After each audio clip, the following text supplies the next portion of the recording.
Hello, everybody. Welcome. And we are so thrilled to have all of you here, taking the time to hear all about how we are thinking about opening the door to clean energy careers for workers without degrees. Clean energy continues to grow as an industry, and so we also need to be thinking about inclusive pathways into those careers. So, we're going to dig into how philanthropy and workforce innovators can design and align talent pipelines, particularly for those workers who are skilled through alternative routes, aka STARS. So today we're going to hear from Alyssa Thomas, who is a program officer at Invest Our Future, Laura Wilson Phelan, Executive Director at Clean Power Institute, and John Van Gelder, Executive Director at Tradesforce. And then we'll have Steve Lee, CEO at SkillUp, steering the conversation. So I would love to welcome the panelists to the stage. And Steve, the microphone's yours. Awesome. Thanks, Faye. I am so stoked for this conversation for the next, 45 minutes or so, with three just amazing leaders in the clean energy space, and also just like really cool people, if I may say that. I think the audience that's listening today understands that, there's a lot of buzz around clean energy and what it means and the demand for jobs in the clean energy space, but there's also a lot of noise around how it actually impacts and how young people particularly, right, can get into the space. And so for the next 40 minutes or so, we'd love to sort of untangle some of that noise with the insights of these real experts in the field. And again, truly amazing people. And so this will be a fun conversation. We're going to riff a little bit. We're going to throw some challenges out there. We want to be a little provocative in what we say. And hopefully at the end of the day, we all can get something out of this, and just have a good time for the next 45 minutes or so. So I'm gonna get off my little diatribe here. I'm gonna begin the conversation, if I might, with my colleague Alyssa.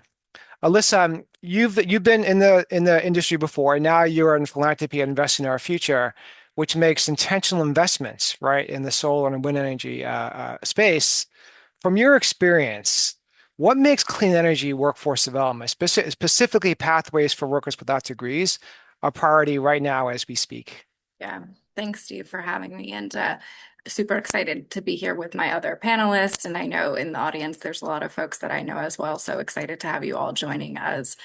Steve, I think first we have to start by talking about the market conditions before we can talk about the workers Hmm. themselves, right? And so we've known for decades that we need energy infrastructure that's clean and sustainable if we want to have a livable planet. Like it's an actual imperative for us to decarbonize our energy.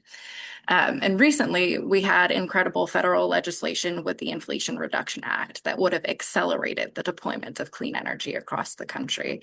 And I think the important word to focus on there is accelerated. The clean energy revolution, the future of it will continue to happen even with the loss of core components of the Inflation Reduction Act. And that's because the market simply demands that we build energy right now, right? We know that we have reliability and resiliency issues in our energy grid because of climate change and extreme weather conditions. We also know that we have historic load growth demands, mostly coming from industrial uses like data centers. And electricity demand is projected to grow between 35 to 50% by 2040. The fastest and cheapest way that we can actually meet those energy demands is with solar and storage in particular. And we can also deploy these energy sources at the utility level and at the distributed level, which makes it possible for us to deploy that faster and then aggregate it back to the grid. And so, given that the market demands we Hmm. build clean energy right now, somebody needs to build these projects. That's always like what I like to say when we're like, we need to focus on project deployment and permitting and siting and all of this. We do, and we need to make sure that there are still workers at the end of the day who can be able to build these solar wind storage jobs that we've got coming online. And so we've had a skilled trade shortage for decades, and it's not particularly getting better. Again, as these increased infrastructure demands happen across the country, not just in clean energy, but in construction broadly, we're having increased competition for a relatively small amount of the workforce right now. And it's becoming clear that industry, government, philanthropy, and nonprofits like yours need to work together to solve those skilled trades gaps. I think talking about and invest in our future for a second and what it is that we focus on. And so we focus on the entire clean energy pipeline, permitting and siting, climate finance, communications and organizations, and then of course, workforce development. And on the workforce side, we support workers in two core ways that I think are relevant to the conversation that we're going to have today. And the first way is we support organizations that do training and placement work. So we work with organizations across the country who have partnered with industry and or unions to build curriculum and deploy clean energy training. We try to do this through what I just call like construction or energy plus type of training, where folks are getting this foundational skill set in some sort of building trades with then clean energy modules on top of that. And then we also focus on, I think, another really core component of what we're going to do, which is make sure that these folks have the opportunity to find these training programs and to find these jobs. And this is, of course, with the Skill Up and Tradesforce relationship comes into play with the new platform of when I was working in industry and I was on the workforce side, I had a really hard time figuring out where I was going to recruit folks from the community. And so something like this platform really helps industry and both workforce providers be able to have that connection. And then the last thing I'll just say is at Invest in Our Future, we also really focus on job quality. I think we can't place workers in jobs that are not fundamentally good jobs. And for us, that means career mobility, benefits, and then making sure we have really safe working conditions in the field. And want to give, just a shout out to Laura and her work at the Clean Power Institute for really making a lot of that industry-driven efforts around job quality happen. And I think hopefully we'll get to hear more from her about all of those incredible things. Awesome. Thanks, Alyssa. It's really interesting, to reinforce some of your points. The narrative has shifted a bit, right, on how this country thinks about, right, clean energy in the past, I don't know, year or so, right, specifically. And yet, at the end of the day, the market demand is market demand, right? And so that's what employers need. And so we need to sort of help fill some of those gaps. And there are challenges, which we'll get to in a second. But I think it's a really good segue, if I might, to introduce my dear colleague and Calvin and Hobbes fan, Laura Wilson Phelan. Laura, I know you've been in the education space for a while and now represent the employer side, right, of the equation with the Clean Power Institute as the Clean Energy Industry Association. So how are you all supporting the industry right now to build the skill talent pipeline? And perhaps most importantly, what are you seeing right now from the industry as it relates to maybe some of the things that Alyssa had shared? I appreciate the question and the opportunity to be here. The Clean Power Institute works alongside the American Clean Power Association, which is the largest trade association representing utility scale clean energy. We're the C3 that builds workforce and strategic partnerships in the field. And the things that we are seeing, honestly, are just that as an industry, we're pretty far behind where we need to be in terms of thinking about building a skilled pipeline of talent. And it's for a variety of reasons, most prominently that for a long time, the clean energy sector was really seen as boutique. And there wasn't a lot of attention paid to skilling up and scaling up this workforce and actually noticing the kinds of skills that are slightly different than what you might find in the typical jobs in the trades. And even now, we're still parsing that out, right? How many of these skills are transferable? How many are new or fresher skills? What's an add-on module versus a foundationally different module as you think about training? And I do think the way that our companies have been organized to respond to the surge in demand for labor has been a go at it alone approach, really until the Clean Power Institute came along. And because we work so closely with industry, said, we could get much further faster if we thought about this differently. I always use the analogy, hospitals don't train every nurse that comes through their doors and is hired. In fact, they maybe train 12 fellows in a leadership program at this point, right? They often will rely on our publicly facing institutions to train the workforce, and they rely on trade associations to establish a foundation of what it means to be a registered nurse, right? And then that is all of the content and materials are deployed into our public system. We're really at stage one of doing that important work and bringing that content and that standardization of content and skills out into publicly facing high schools and community colleges close to our sites. So the way that the industry's responded to that is lots of traveling workforce, which Mm, presents all kinds of challenges and costs that are not necessary when you invest in this long-term vision of what it would look like to have local jobs that are supported through our public institutions. So we're at the early stages of that. We've released in the last year 3 different certifications for entry-level technicians, wind, battery, and solar.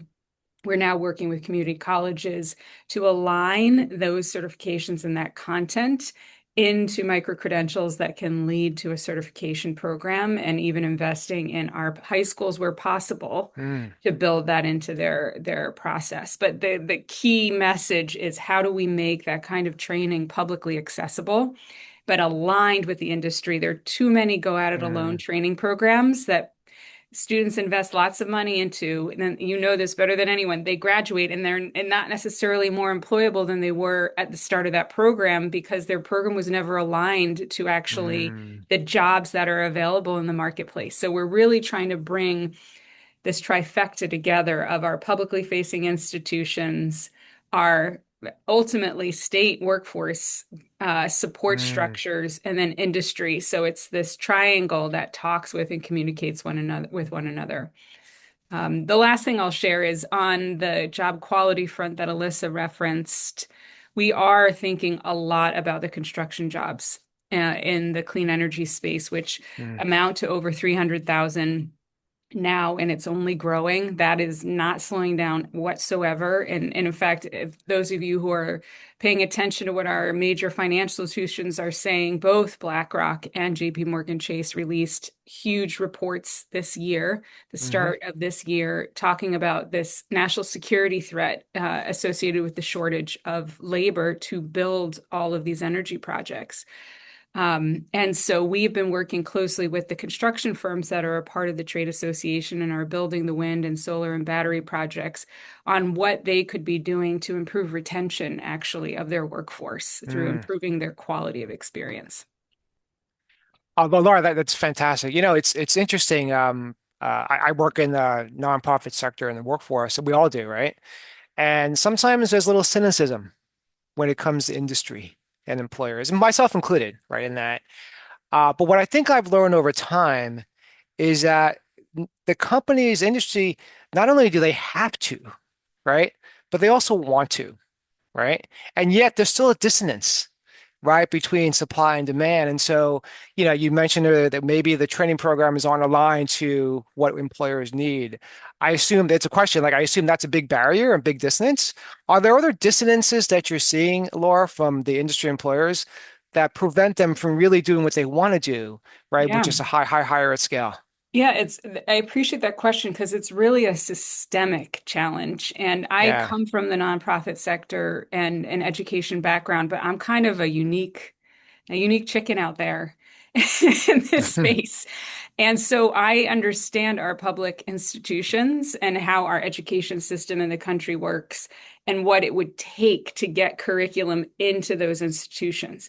That isn't a position you hire for in a clean energy company. You don't hire someone that's going to like integrate our training program into these community colleges. They hire people that are developing projects and are focused on in-house training. And so when you think about the systemic challenges, it's actually this place where C3s really need to close the gap, and funders need to help us close the gap. Because when you're trying to do that at a systems level and thinking about integrating this content into public institutions, Yeah. it's a tragedy of the commons problem, right? No one wants to put their own money into something that benefits all their competition. That's foundationally oppositional to their goals as a market-based employer, right? Even if they do some of that work, investing at the scale we need to is antithetical to returns on your stock market investments, right? Mm. So Right. so it really requires the kind of institution that CPI has and others to be the blender, the intermediary that's bringing together all these parties. Awesome. Thanks, Laura. Really, really important work. I want to flip a little bit to the other side of the coin, right? So on the one hand, you have industry, right, that is looking to hire folks, but then there's a supply side of workers that might be interested in getting into this line of business. And so I want to ask John, my friend John, who leads Tradesforce, has been organizing and creating public awareness of what clean energy skills trades careers really, really mean, because there's a lot of noise out there. So I'm wondering, John, like what does that actually mean in practice, right? And once you have someone's attention, let's say at a cultural event, which I know you'll talk about, how do you move them from this level of engagement into taking action? Because I think that's often really hard, like engagement to action. So how do you go about it? And just share a little bit about the great work you're doing, John. Yeah, thanks for the question and good to be here with everyone. I mean, at a very high level, I would say I think what we've been so surprised by with the Tradesforce experiment is actually how much demand there is, this latent Mm, demand among the public, particularly young people, for skilled trades jobs, even before the mm, AI boom that we're seeing now. And then, step number one is obviously awareness, which I'll get into. And then in terms of action, I mean, there's so many pathways into it. Actually, I think the problem is kind of getting more focused and creating really clear pathways because there's so mm, many options that people have available to them. But I mean, we started so TradesForce, the kind of position we sit at right now is we were stood up right after the Inflation Reduction Act was passed because there was this, of course, surge in demand for workers because of all those federal investments. So we noticed a huge gap in the space um, where there wasn't a ton of philanthropic investment going into like really solving the workforce shortage at scale. There were some things, but it was not at the level of like all the push on consumer, like the, targeting homeowners to install solar panels. So we ended up doing messaging research, I think around 2023 to talk to workers about why they even like what is the opportunity to increase interest in skilled trades and how do you talk about skilled trades? And, the big thing we found out from talking to workers is like there's a million reasons why people love these jobs, but there's a ton of cultural stigma around mm, the jobs. If you're not already in the trades, they're not really covered in a positive light in popular culture. Guidance counselors don't really talk about them. Parents don't really talk about them. And then on top of it, there's like a huge digital barrier. So even if you get over that mm, cultural kind of stigma, being able to look for training and then apply for jobs is really difficult if you don't already have an in within the skilled trades industry. Um, so that's why we started looking at other platform partners to work with, like SkillUp, to start, in order to activate culture and start doing big cultural activations around raising awareness for these skilled trades, we need a really easy to use platform to like point people to mm, so they can navigate those careers. So now that we've started working through that with our coalition partners and with SkillUp, this has attracted the attention of a couple different levers that we're now working with to both recruit workers and raise awareness and then start funneling them into those job opportunities and those training opportunities. A huge surprising lever has been the music industry in particular. So mm, back in 2024, we piloted in 4 cities like the first ever mass registration events for clean energy workers under the radar. It was just a mm, pilot. We don't want to go too big, but ended up working with major talent like Tyler Childers, huge country artist in West Virginia, huge pop artist named Lil Tecca in Detroit, a couple other folks in New Orleans and DC to it was free concerts where you had to like just fill out a form to learn more about jobs to get in, and then had 4,000 people sign up across 4 cities, about 40,000 attendees just to come out and learn more about the jobs with their favorite artist. So there was a 10% conversion rate, and then once you have them on the list, those leads go to our union partners, our industry partners through the Skillet platform to start exploring those jobs. There's so much more that goes into it besides that. And, there's also digital ads that we're starting Mm. to develop for more national scale kind of awareness campaigns. But all that to say, it's like we've identified the the things that make people interested in skilled trades to begin with, and then created kind of the infrastructure of helping people, get into those trades, and then now are starting to organize cultural partners to leverage their platforms to bring people out in person and online to learn more, and then start signing up for training and eventually find their first job. That's great, John. And by the way, having gone to a Tyler Childers concert in Queens, it was freaking awesome. That's all I gotta say. It was freaking awesome. Dude's really good. So I'm trying to like summarize a little bit of what our three panelists have shared, and I think there's some opportunities here, but I want to talk about like some of the challenges that I hear, right? So I think a part of the challenge is just workers need to see themselves in these careers themselves. I think that's what John is trying to lead around how do you do cultural activation in a way that's powerful, that meets particularly young people where they are and the interests that they already have, including someone like Tyler Childers, right? Then they need to see the clear pathways to be able to get there. John, you alluded to that. There's a lot of noise. They don't know which clear pathways. And Faye put into the chat a new Tradesforce Skill Up platform that will allow folks to find a clean pathway, no pun intended or pun intended, right into the right place. And then what Laura and Alyssa have alluded to is how does industry and philanthropy work together, right, to play a role? Because let's be honest, sometimes there's some silentness and all that kind of jazz, right? So working together to meet both sides of the same coin, where there's often dissonance, is actually a really, really powerful combination. So just thank you guys for leading an effort on both sides of that coin. Um, I was hoping that we wouldn't talk about AI because that's all we ever talk about these days. John alluded to it, so I'm going to blame John for referencing it. But I was going to talk about it anyway. Um, so I happened to be this morning at an OpenAI Participatory Economy conference. Um, Maybe that's a dichotomy, I don't know, right? But one of the things that they did highlight in the participation economy around how people are looking at stuff in the world of ChatGPT is that there is a huge demand, as we have discussed, around the types of jobs that we were talking about, right? And then there are frenemy, Anthropic released last week or 2 weeks ago a really cool report with some gaps, to be honest, that basically said on a radar chart that the jobs that we are talking about are the ones that are most AI resilient. So I want to just ask the panel, right? Maybe I'll start with Alyssa, right? Like, I think some of this stuff is obvious, like some of these things are resilient, but love to get your take. Like, how should the industry be thinking about AI? How should workers, maybe John, think about AI? And I'll just leave it up to the broader group, but maybe I can start with Alyssa to hum a few bars if you wouldn't mind.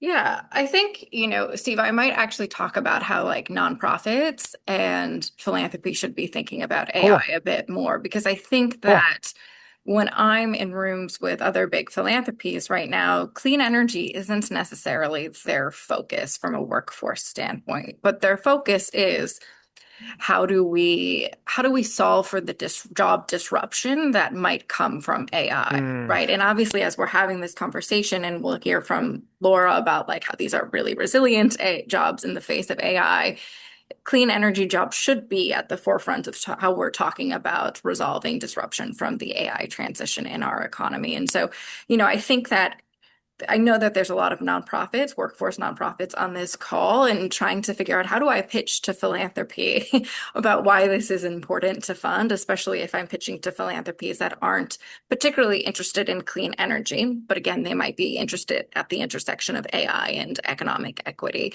And I think it's by pitching that these are AI resilient and resistant jobs that you're focusing, right? So like the core of what those philanthropies want to solve is what you're doing with this particular pathway. So I would kind of direct the conversation just in that piece. I think, again, we can talk about why these are AI resilient jobs, and that like you're not about to go train a model to go install solar on someone's roof. Like that just simply can't happen. But I think there are positive implications for AI in the space as well. And I often think about it from the safety side and the site design and the permitting side of it, but not from the disruption of the worker side. Great. Thanks, Alyssa.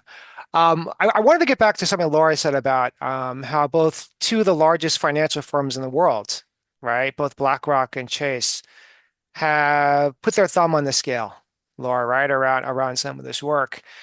I guess my question maybe for the group, and maybe I'll ask Laura this first, is how do we take this from just those two, right, into some level of a movement, right? And maybe this is the beginning of a movement, like I don't know, that can really sort of scale so that we can actually fill the hundreds of thousands of jobs that are out there.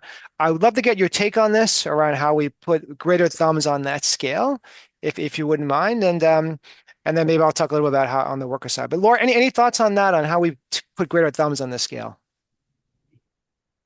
It's a pretty big, it's not necessarily a big question, but the solution is giant, right? Because you're Mm, talking about narrative change, you're mm, talking about availability and quality of training programs, you're talking about yeah, the employer ability to predict talent pipeline with enough time yeah, to actually get those folks trained. Um, and even the infrastructure to ensure that they have access to that training, whether it's cost related or locality, et cetera. And that's just a few of the factors at play, yeah, right? yeah, So in terms of putting, the thumb on the scale and movement orientation, I do think the narrative is shifting. I'm sure you see that. You all are yes, playing a part of that, and so are other groups like Opportunity at Work. Um, I do think, what we're experiencing as a country right now are some of the relics of college as the only pathway and the stigma mm, associated with trade associated jobs.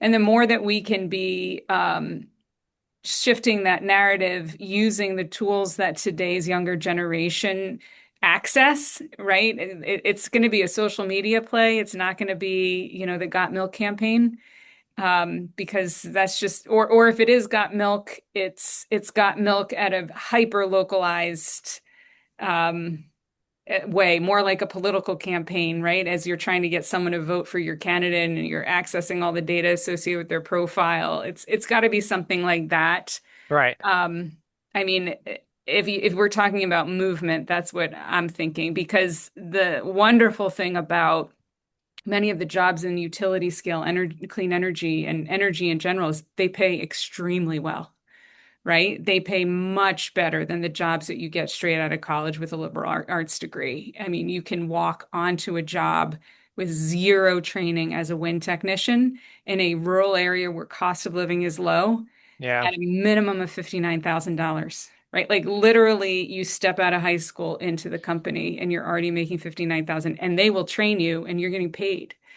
That is a life-changing wage for many groups. And our pilot program in New Mexico, which is supported with GitLab's support and a couple of other groups, we have identified that it would lead to 100% increase in household for a household of three, median income mm, in the areas surrounding the SunZia giant wind farm out there.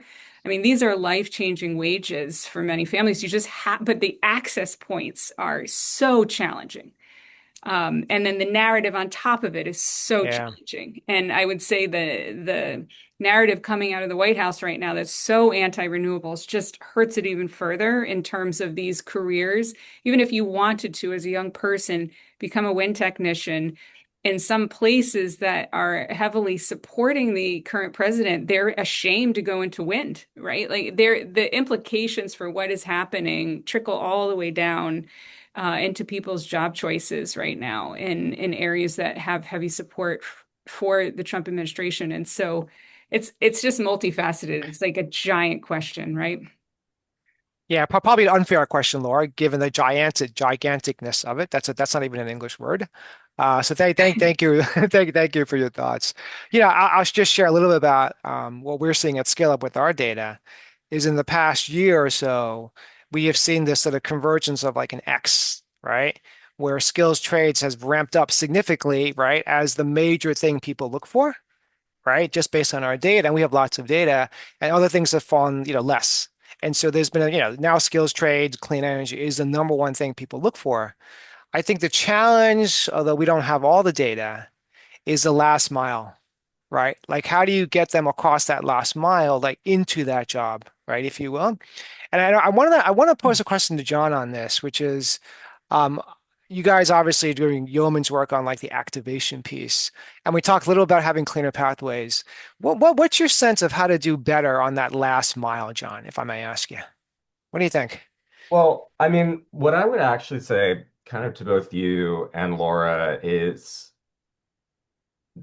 I think all of this isn't publicly yet, but behind the scenes, beneath the surface, right, in terms of movement building, we haven't erupted into full movement yet. But what I can say is all of the pieces for that movement you're kind of talking about, including that last mile, are there, right? Like Mm, kind of peeling the curtain back a little bit.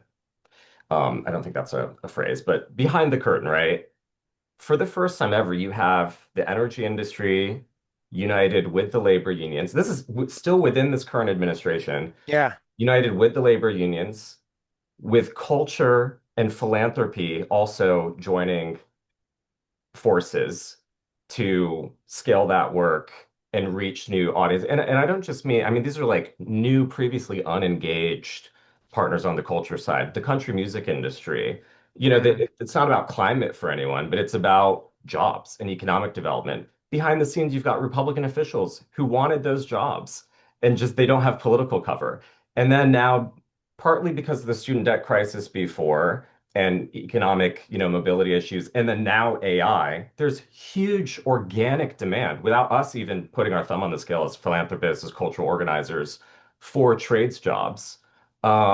So all of the pieces are there, and I think behind the scenes, I don't think most people know how much organizing is happening, how close we are to that mm, now starting to like become a public moment. All of the pieces are lined up for that kind of moment, though. And then I would even say on the Trump administration kind of piece of it all, President Trump has an executive order for skilled trades workers. They still need to recruit 1 million workers. They're still concerned about energy poverty. So I think there's mm. all of these opportunities. The theater of politics aside, like I do actually see a huge amount of opportunity when it comes to skilled trades, when it comes to energy. It's just not so much about climate anymore. That's the part of the narrative that's changed and is no longer like salient to anybody. And I got to be honest with you, like in terms of last mile, there wasn't any interest, even among workers who care about climate in the climate Right. narrative. Newsflash to a lot of people here, perhaps, but like we did pilots in 2024 in like um, in the DC market with sort of this it was at a festival in the DC Baltimore area with like Chapel Roan and Muna. It's like so very progressive young millennial audience that cared about climate. And we had field organizers out there signing them up for these jobs. It wasn't they cared, but it was more about high pay, how Mm, and student avoiding student debt and helping their kids avoid student debt while being part of a bigger issue, like being the solution to, in some cases, climate, but in other cases, lowering energy prices. If anything, it was more interest in combating inflation through clean energy rather mm. than combating climate. So I think I think what I would love people to know is that I think the movement is actually there because of the work that all of the teams on this call, and I think a lot of people and the audience have done over the past three Mm. years. We're so primed for that. And now it's just a matter of really like kind of getting together and really starting to implement what we've teed up. John, that's such an interesting insight, and it aligns to what Alyssa had said earlier about on the industry side, right? They have no choice. There's like a demand that they need. On the cultivation worker side, my dad talks about the Whitman principle, like what's in it for me, right? It's about money and debt, like money and debt. It's a money, right? And that's what gravitates. So I hope that's right. Like I hope that we can converge on this. And I think you're right. I think the movement is afoot, with some challenge on this. So thank you for hearing that. All right, we have a few minutes. Interesting. Before we got on this call, I posed a question to the group, the panelists, about sharing something, right, with the greater audience, a golden nugget, a provocation, a challenge. So I would love to maybe end a little bit to share with each of you, or have you guys share uh, um, something that you would like the audience to know that is a nugget, is a provocation, that's interesting. Maybe I'll flip it around. Maybe I'll start maybe with Laura, if you wouldn't mind. Share something that you would like the panel, the group here to know about. Sure. Well, I'm making an assumption that not many folks on the call are from the company employing companies. And Mm, so what I will just say is my this is my first foray in working as closely as I'm working with for-profit companies. My entire background is government and mm, nonprofit. And I have been delighted at the amount of partnership that these companies are interested in. They are looking for help. It doesn't always mean that the solutions we're suggesting are immediately implementable, right? Change management is change management, regardless of whether you're for profit or nonprofit. When you're introducing something significant, it takes time. But I will say that I have not met a CEO or a senior leader in the operations space or HR that doesn't deeply care about the folks that work for them and their families and want to do right by them. And so I think some of the dominant narrative out there is that, companies are inherently greedy and all they care about is cut, cut, cut, and people are widgets. And that's just not my experience. And so, for those of you who want to work with industry, I would say two things. One, please stop creating training programs that have not been informed by industry because mm. they do not serve anybody. That's why we have this last mile conversion challenge in part, right? So if you are working on a utility scale clean energy project, right? So that eliminates lots of jobs, but utility scale, please reach out to us. We would be delighted to share our materials with you, to partner with you, to see what is happening in your space. So that we really need to stop that. We need to stop the isolated, siloed creation of programs because someone thinks it's a great idea. And the second is do believe that there are good actors and we're coming to the table with good intentions. And I think we can get further faster with those two mindsets. Oh, and I'll share one more if there are philanthropists Please, on the call. please. Please, you need to work with industry. I know people don't want to fund. I mean, we're a C3, right? Alyssa can talk about this. Alyssa's like one of the few who was like, no, you've got to fund industry. Like they're not going to just pursue these big public programs on their own. It's not part of the Mm. makeup of how they're supposed to operate in the free market economy. And so we do need the C3s and the public sector to fill in those spaces, and we need philanthropy funding the intermediaries. And there's just not enough of that funding out there right now. That's great, Laura. On that point, Alyssa, if I may hand it to you, you guys are one of the few that is. Love for you to share some golden nuggets or how you think about philanthropy's role in this Yeah. greater movement. I mean, I will also just like again give more kudos to Laura at the Clean Power Institute. I mean, before I came to philanthropy, and this is my first foray into philanthropy, I was in industry and I was leading workforce development for a solar and storage company, and I was very alone. Like I joined with a workforce development background. I did have support from my leadership to execute, but I didn't have many peers who were doing work. And I think the challenge was as one company and one person in one company how was I going to be able to actually shift anything in the market large enough on the workforce front? And at the time, I don't think the Clean Power Institute had existed yet, right? So I didn't have a Laura to reach out to. And when I came to philanthropy, I had known Laura, I think we got introduced like 6 months before I came here. And I was like, no, we need to do this. And again, it was because of my experience in industry where the desire, one company just cannot solve large systemic market challenges. It's absolutely impossible for that to happen. So I think, a few nuggets on philanthropy, which would be like, if you are in philanthropy and you're listening to this call, I think that a lot of our job is to provide that seed funding to motivate the industry to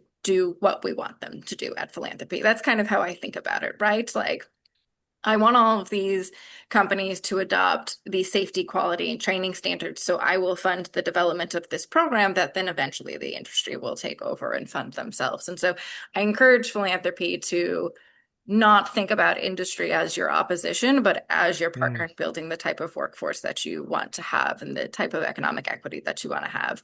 I think if you're on again, I already mentioned this, the nonprofit workforce side, you're probably experiencing a major gap in funding for clean energy workforce development right now. You've likely lost federal funds, you might have lost state funds, and then philanthropy has gotten a little pulled back. I think a lot of that is philanthropy not really understanding how to move in this transition that we're in around the clean energy economy.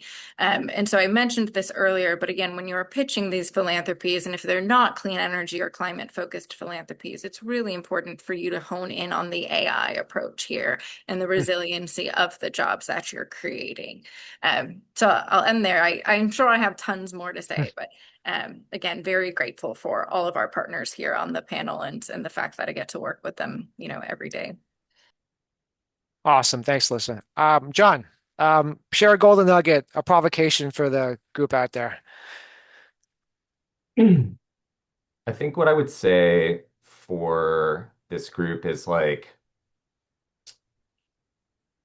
don't be afraid. You are not alone. Like I think there's this chilling effect that we've experienced in this space, right? On clean energy and on trades, workforce development over the past like couple of years. And I just think the thing for everyone to know is like it's all just it's not real. Like it's really not real. I mean, behind the scenes, we've talked about, industry and unions working together, philanthropy coming together, culture coming together. There's national security experts behind the scenes starting to come together on this. Um, Driven by the war in Iran. Once again, gas prices are skyrocketing, right? China's on the rise as an electrostate. There's a whole network of community foundations starting to explore this and like red, red communities that they're not never going to talk about climate, but when it comes to solving poverty and improving living wages and improving, access to electricity. Like there's so many different like entry points into this, and it's all there. I think where we're at right now truly is everyone getting focused again and feeling courageous again and kind of shaking off the dust of the past year. Um, I don't know if that's provocative or Pollyannish. I just It think that's doesn't the most matter. important thing. That's great, John. I'll just share some thoughts on my own. Like, I tend to be a cynic, like very much so. And actually, I'm a cynic on both sides of the coin. I'm typically a cynic when it comes to industry, right? Because they talk a big game, but then the action just falls short. Like, let's be honest, right? And I'm also cynic on the worker side, because the tool belt generation, if you will, doesn't always carry the tools, right? If that makes any sense, right? But what I'm sensing here is a convergence of aligned incentives, perhaps, that overcomes the inertia that actually happens on both the worker and the industry side. And I think similar to AI, like we're in an inflection point with AI. I think we are in a similar inflection point in clean energy. And what gives me confidence is the three of you all, right? They're leading experts in this field that are not going to be shy. Hopefully, the audience has learned that you are not shy about pushing into challenging situations, right? Whether on the industry and worker side. So it gives me a lot of confidence. And so I just want to end by saying thank you to three of you all who are amazing folks and amazing leaders in this space. I'm supposed to do this like, hey, we need to promote Tradesforce. So for the audience themselves, if you get a chance, I think it's in chat. Go to skillup.org/Tradesforce, where you'll see the thing that John mentioned, right, which is this idea of clean pathways, right, pun intended, into good jobs and good training programs that get people into mobility. I'm at the witch's hour. I just want to end by just saying thank you. Thank you, John. Thank you, Laura. Thank you, Alyssa. Most importantly, for your time, for your leadership, and for your courage out there. And I'm jazzed. I'm super jazzed because of the three of you guys. So thank you very, very much. Thank you, Awesome. Steve. Thanks, Thanks, everyone. everyone. Bye. Be well, everyone. Take care.